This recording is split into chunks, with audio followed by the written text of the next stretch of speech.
할렐루야. 성경 암송하심으로 새벽 기도회를 시작하겠습니다. 너희는 사도들과 선지자들의 터 위에 세우심을 입은 자라. 그리스도 예수께서 친히 모퉁이 돌이 되셨느니라. 그의 안에서 건물마다 서로 연결하여 주 안에서 성전이 되어가고 너희도 성령 안에서 하나님이 거하실 처소가 되기 위하여 그리스도 예수 안에서 함께 지어져 가느니라. 아멘. 하나님의 말씀은 이사야 45장 8절로 17절의 말씀입니다. 이 시간 제가 읽을 때에는 14절에서 17절까지 읽도록 하겠습니다. 여호와께서 이같이 말씀하시되 애굽의 소득과 구스가 무역한 것과 스바의 장대한 남자들이 내게로 건너와서 내게 속할 것이요 그들이 너를 따를 것이라. 사슬에 매어 건너와서 내게 굴복하고 간구하기를 하나님이 과연 내게 계시고 그 외에는 다른 하나님이 없다 하리라 하시니라. 구원자 이스라엘의 하나님이여 진실로 주는 스스로 숨어 계시는 하나님이시니이다. 우상을 만드는 자는 부끄러움을 당하며 욕을 받아 다 함께 수욕 중에 들어갈 것이로되 이스라엘은 여호와께 구원을 받아 영원한 구원을 얻으리니 너희가 영원히 부끄러움을 당하거나 욕을 받지 아니하리로다. 아멘. 우리는 어제 말씀을 통하여 이스라엘을 구원할 사람이 바사왕 고레스라는 것을 알게 되었습니다. 그렇다면 하나님의 구원 계획을 들은 유다 백성의 반응은 어떠했을까요? 이방인을 사용하여 우리를 구원하시다니 역시 하나님은 우리의 생각을 훨씬 뛰어넘으셔서 역사하셔. 하나님은 당신이 창조한 세상을 향하여 주권을 행사하시는 능력의 하나님이야 라고 찬양하며 하나님의 능력과 이름을 높였을까요? 아쉽게도 그들은 우리의 기대와 정반대의 반응을 보였습니다. 왜 하나님은 이스라엘에 속한 사람이 아닌 이방인을 들어 사용하실까? 하나님에게 그런 권리가 있으신가? 왜 하나님은 이스라엘의 신실한 남은 자들을 사용하셔서 우리를 구원하지 않으실까? 하나님은 본문을 통해서 이러한 물음들에 답변하십니다. 9절로 13절 말씀을 보시면 하나님은 매우 강경한 어조로 답변하십니다. 유다 백성이 제기한 질문은 합리적인 질문이 아니었습니다. 그들이 제기한 질문은 온 세상을 향한 하나님의 주권을 의심하는 행동이었으며 하나님의 권리에 도전하는 질문이었습니다. 그런 그들을 향하여 하나님은 9절과 10절에서 이렇게 말씀하십니다. 화 있을진저. 우리는 하나님이 왜 이리 강경하게 반응하시는지 의아하게 생각할 수도 있습니다. 하나님은 그들이 제기한 질문이 얼마나 허무맹랑한 질문인지 그리고 하나님께 도전하는 행위라는 것을 비유로 말씀하십니다. 그들이 제기한 물음은 진흙이 토기장이에게 토기 만드는 방법을 비판하고 아기가 부모에게 왜 이렇게 나를 낳았느냐고 원망하는 것과 같습니다. 9절과 10절의 말씀을 보시죠. 질그릇 조각 중 한 조각 같은 자가 자기를 지으신 이와 더불어 다툴진대 화 있을진저 진흙이 토기장이에게 너는 무엇을 만드느냐 또는 내가 만드는 것이 그는 손이 없다 말할 수 있겠느냐. 아버지에게는 무엇을 낳았소 하고 묻고 어머니에게는 무엇을 낳으려고 해산에 수고를 하였소 하고 묻는 자는 화 있을진저. 하나님을 향한 질문은 하나님의 하나님 되심을 거부하는 것이며 비유에서 볼 수 있듯이 피조물이 창조주의 권위에 도전하는 그야말로 배은망덕한 행위였습니다. 그렇기에 하나님이 화 있을진저라고 말씀하신 것입니다. 그래서 하나님은 12절과 13절의 말씀을 통해서 하나님의 주권을 다시 한번 강조하십니다. 12절과 13절을 보시죠.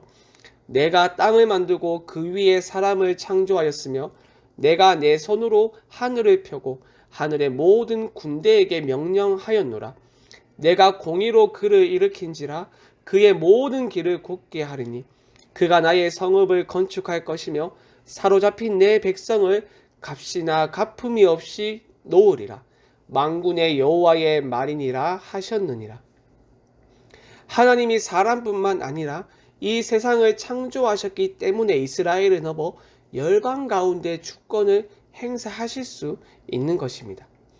유다 백성이 이 사실을 인정했다면 그들은 하나님을 향하여 절대 그렇게 질문을 할 수가 없었습니다.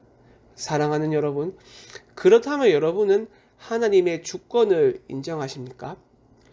우리는 고난을 겪었을 때 하나님의 주권을 의심하게 됩니다. 이스라엘을 보십시오. 그들이 처음부터 하나님의 주권을 의심했겠습니까? 아닙니다. 그들은 어릴 적부터 여호와 하나님이 유일한 신이며 이 세상의 창조주이며 주권을 행사한다고 배워왔습니다. 하지만 열강의 침략을 경험하고 이 포로기를 겪은 후에 그들은 하나님의 주권을 의심했습니다. 이처럼 고난은 항상 우리에게 하나님의 왕되심을 의심하게 만듭니다.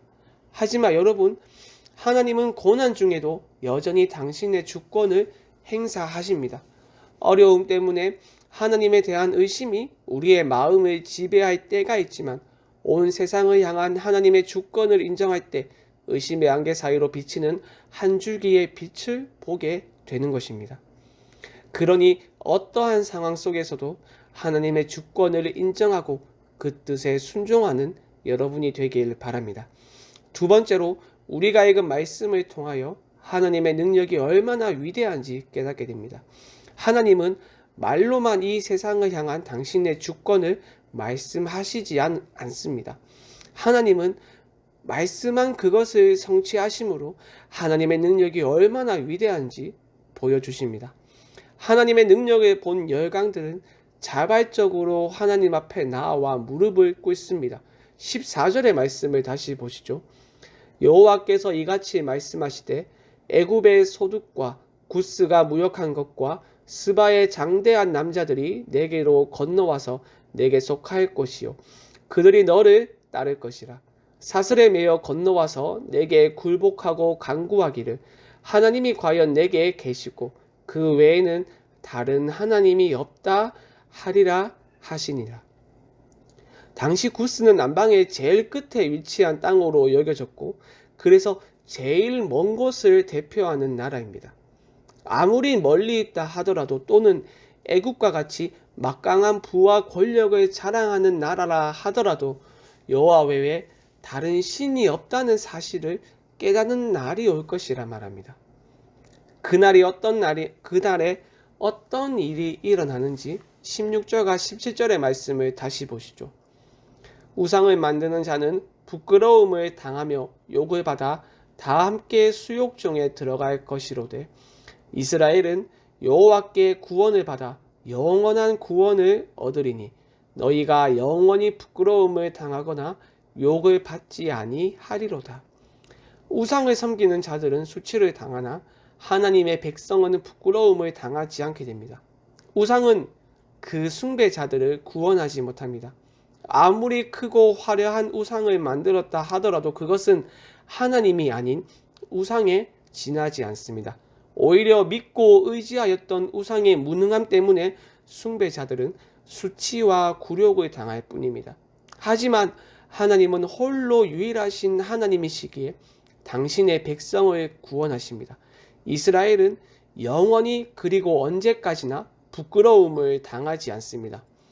우리의 형편에 상관없이 하나님의 백성은 부끄러움을 당하지 않습니다. 어떠한 고난과 어려움을 경험한다 하더라도 하나님은 반드시 당신의 백성을 그 수렁에서 건져 주십니다. 바울은 하나님의 이 능력을 확신했습니다. 그렇기에 예수 그리스도의 복음을 전하다가 많은 고난을 겪고 사람들로부터 수치를 경험했음에도 불구하고 이렇게 확신 있게 고백을 할 수 있었던 것이죠. 누구든지 그를 믿는 자는 부끄러움을 당하지 아니하리라 하니. 사랑하는 여러분, 하나님의 이 능력을 믿고 확신하며 헛된 우상을 섬기는 것이 아니라 하나님만을 믿고 의지함으로써 부끄러움을 당하지 않는 여러분이 되길 바랍니다. 함께 말씀 생각하며 합심으로 기도하겠습니다. 하나님의 주권과 하나님의 능력을 믿고 확신함으로써 수치와 부끄러움이 아닌 구원의 하나님을 경험하게 하옵소서. 수요일은 선교와 전도를 위하여 기도하는 날입니다. 캄보디아의 김영진 아는양 선교사님과 인도네시아의 김인성 이성숙 선교사님의 가정을 붙들어 주시고 그들의 사역 가운데 은혜를 부어 주시옵소서. 우리 모두에게 구령의 열정을 회복시켜 주셔서 증인 공동체로 우리 교회를 세워 주시옵소서.